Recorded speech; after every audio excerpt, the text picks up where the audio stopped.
I created this cute little cleaning game where you can clean your own room, so you can finally tell everyone you cleaned your room for once. Okay, so imagine this. It's a wonderful start of your summer break in, let's say, 2012.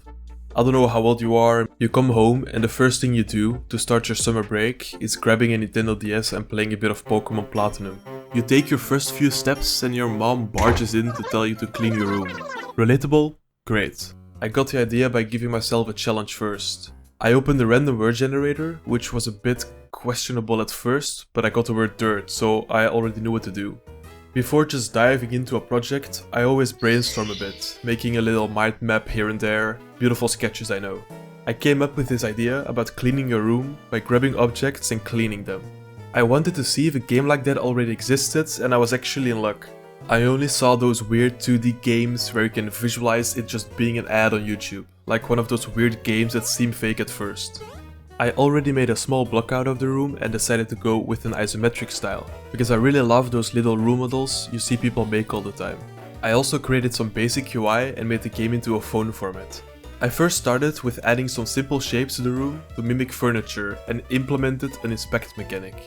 I feel like this room looks a bit like that painting nobody actually knows the name of. Okay, you actually know it? If you learned that in school, you're cheating, by the way.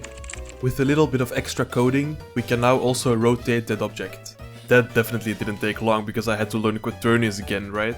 If you don't know how quaternions actually work, well, here's an image, good luck, have fun. As most of the game developers on YouTube, we're kinda dumb. So to actually see if this game is feasible to make, I should probably start with the boss battle. The biggest challenge of this whole game is the cleaning part. I just found a pretty cool video from Mixnjam about a Splatoon shader and tested it out for a bit. It actually worked perfectly. I mean, in Splatoon you just paint onto walls, so if I just reverse that, we're cleaning, right? To be honest, I feel like this Splatoon stuff is a bit more complicated than it needs to be, at least for what I'm trying to do. So I just researched a bit more and actually found the exact thing I've been looking for.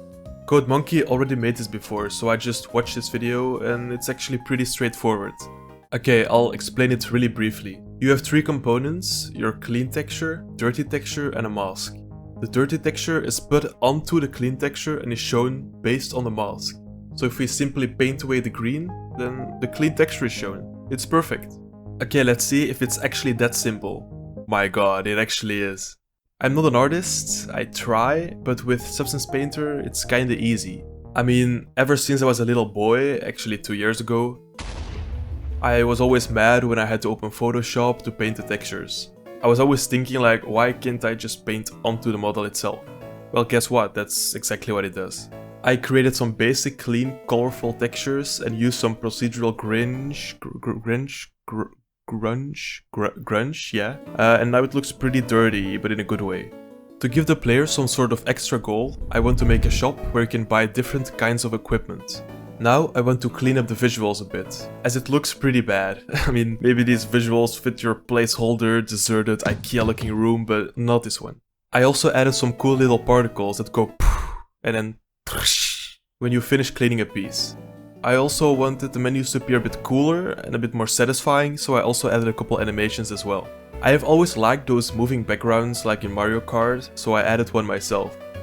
I made like 1,000 buttons, panels and text, and now we have our beautiful UI.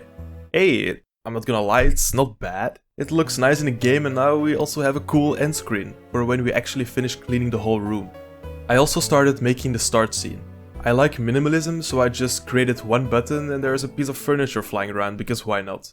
I made a simple shop and inventory system that work well together, and made it so that we can actually zoom and pan around the room.